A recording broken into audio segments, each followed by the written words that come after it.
Gervonta Tank Davis has never been one to hold back when speaking about potential opponents, and his feelings toward Jake Paul have always been clear.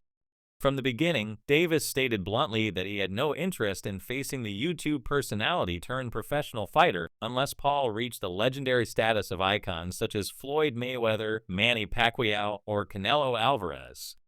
Davis viewed the sport as one where legacy and years of dedication should outweigh social media popularity or quick fame. At one point, he even dismissed Paul entirely, calling him nothing more than an Instagram boxer, someone who might look flashy online but lack the real skill, pedigree, or experience to compete at the highest level.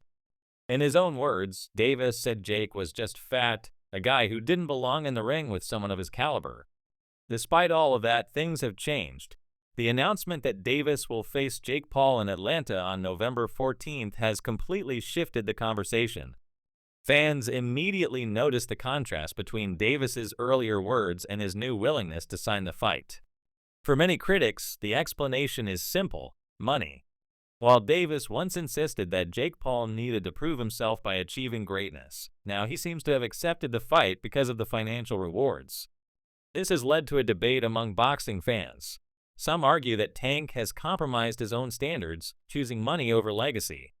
Others believe that the fight is simply part of the modern boxing landscape, where spectacle often brings in more attention and revenue than traditional competitive matchups. When discussing the situation, Davis once again reminded everyone that Jake Paul can't match him in skill, speed, or ability.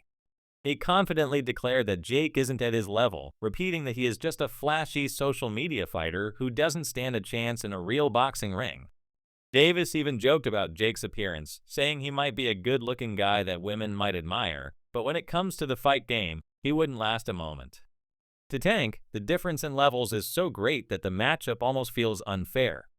Shocker Stevenson, another highly respected undefeated boxer, weighed in with his own thoughts. Stevenson acknowledged that Jake Paul might bring a size advantage since he is naturally a much bigger fighter, often competing at weights close to cruiserweight while Davis is a lightweight. However, Stevenson was quick to point out that boxing isn't just about size. It's about skill, timing, and intelligence in the ring. In his eyes, Tank possesses all of those qualities in abundance. Stevenson explained that Tank's explosiveness, sharp accuracy, and fight-ending power would completely overshadow any physical advantages Jake Paul might have. While Stevenson admitted size always plays a small role in boxing, he still dismissed the idea that Jake could seriously threaten Tank. To him, it was simply a mismatch in terms of skill level. The fight announcement comes at a controversial time. Many fans expected Davis to run back his fight with Lamont Roach Jr. after their first bout ended in a disputed draw. Roach, with a record of 25 wins, 1 loss, and 2 draws, has earned his shot at a rematch and was preparing for it. Instead, Tank chose Jake Paul, leaving Roach and his supporters frustrated. Roach himself accused Davis of ducking him, saying it was unfair that genuine contenders with years of dedication were being ignored so that someone like Jake could jump the line because of fame. For Roach and many boxing purists, this type of decision damages the spirit of boxing. They believe that the sport should reward dedication and achievement, not social media followers and hype. Other professional fighters shared their opinions as well. Stevenson expressed that he wasn't surprised when he heard about the matchup, noting that Jake Paul had been ringside at Tank's previous fight. In his view, the signs were already there. British heavyweight Dave Allen was far more critical, describing the fight as another example of boxing moving toward unnecessary spectacle rather than real competition.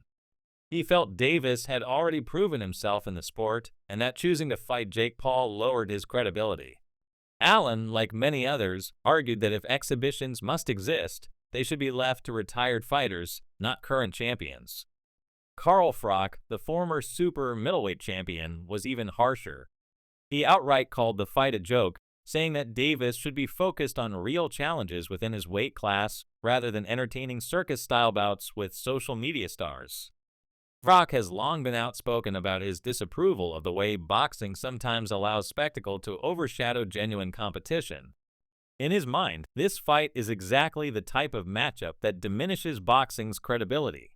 Yet not everyone views it as a complete negative. Gabe Rosado, a veteran of the sport, offered a more optimistic perspective. He revealed that the undercard for Davis versus Paul will feature exclusively women's fights, making it a groundbreaking night for female boxing. Rosado emphasized that while the main event may not satisfy purists, the fact that millions of people will tune in to watch means the women's fights will receive unprecedented exposure. For him, this is a huge win for female boxing, as it provides global visibility and could help grow the sport in a way that traditional events have struggled to achieve. Beyond fighters, promoters also shared their views.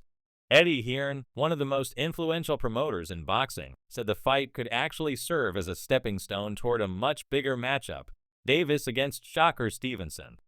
In Hearn's opinion, the fight with Jake Paul generates mainstream attention and massive revenue, but it would also set the stage for a more legitimate and competitive bout afterward. Hearn believes that a Tank versus Stevenson fight would be a true clash of skill and one of the biggest possible matchups in the lightweight division. Meanwhile, analysts on Ariel Helwani's show picked apart the situation from a technical and business perspective. They noted the huge gap in weight between the two fighters. Jake Paul, who has fought as heavy as 199 pounds, is naturally much larger than Davis, whose maximum weight class is lightweight at 135 pounds. That's close to a 70-pound difference. The analysts pointed out that while Davis's skill could neutralize some of that size, the matchup still feels awkward and raises questions about how it can even be sanctioned. They suggested the fight might end up being billed as an exhibition to get around weight class rules. At the same time, they admitted that the fight is less about being competitive and more about generating conversation and attention. For them, the matchup belongs in the same category as Tyson versus Paul, something designed to entertain, not to settle questions about who the better boxer is. Public reaction has been sharply divided. Some fans are excited by the entertainment value, eager to see how Tank's skill holds up against Jake's size and whether Jake can somehow shock the world. Others feel betrayed, disappointed that a champion like Davis would choose this path instead of taking on legitimate contenders. Even Tank's usually loyal fan base has been quieter than usual, with many unsure how to defend this decision. Critics have pointed out that Tank has spoken openly about retiring soon, and that this fight might be a way to secure one last massive payday before stepping away from the sport. If that is the case, then for Davis the fight may be more about financial security than competitive legacy. Some also question Jake Paul's role in all of this. Just recently, Jake was in talks to fight Anthony Joshua, one of the biggest names in heavyweight boxing. Promoter Eddie Hearn even said that deal was 99% done. Instead, Jake shifted gears to face someone far smaller in Davis. To critics, this makes Jake look opportunistic, preferring opponents who give him headlines without the same level of danger as facing a true heavyweight. Others, however, argue that Jake's ability to keep his name at the center of conversation shows his business genius. By constantly stirring headlines, he ensures that fans and media always keep him relevant. Even with the controversy, many acknowledge that the fight will be a financial success. Events like these, driven by spectacle and star power, often outperform traditional boxing matches in terms of viewership and revenue. With Netflix handling the production, expectations are high that the broadcast will be slick, professional, and attract millions of viewers around the world. For some, this makes the fight worthwhile even if it isn't the most competitive matchup. The fight also raises broader questions about where boxing is headed as a sport. The growing influence of social media stars, crossover events, and spectacle-driven matchups seems to be reshaping boxing into something different from its traditional roots. Purists argue that this trend undermines the legitimacy of boxing, reducing it to entertainment rather than a true test of skill. Others counter that boxing has always balanced sport and showmanship, and that as long as fans tune in, the sport will remain alive and thriving. For Davis himself, the fight represents both risk and opportunity. On one hand, defeating Jake Paul should be easy for a fighter of his level, reinforcing his dominance and giving him a massive payday. On the other hand, even stepping into the ring with Jake could be seen as lowering his standards, especially after he spent so long insisting that only legendary status would make such a fight acceptable. If he wins, critics will say it was expected and meaningless. If he somehow struggles or, in the worst-case scenario, loses, it could severely damage his reputation. As the date draws closer, debate will only intensify. Will fans view the fight as an entertaining spectacle worth watching or as a stain on boxing's legacy? Will Tank prove that levels matter more than size, or will Jake Paul shock the world by pulling off the impossible?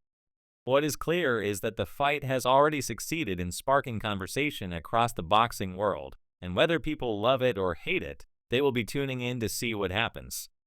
In the end, the Davis versus Jake Paul matchup is less about the purity of boxing competition and more about the clash of cultures, legacy versus fame, tradition versus spectacle, and skill versus size.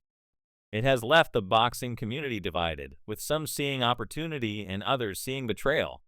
Regardless of which side one falls on, the fight is happening, and it will undoubtedly dominate headlines, social media, and conversations across the sporting world.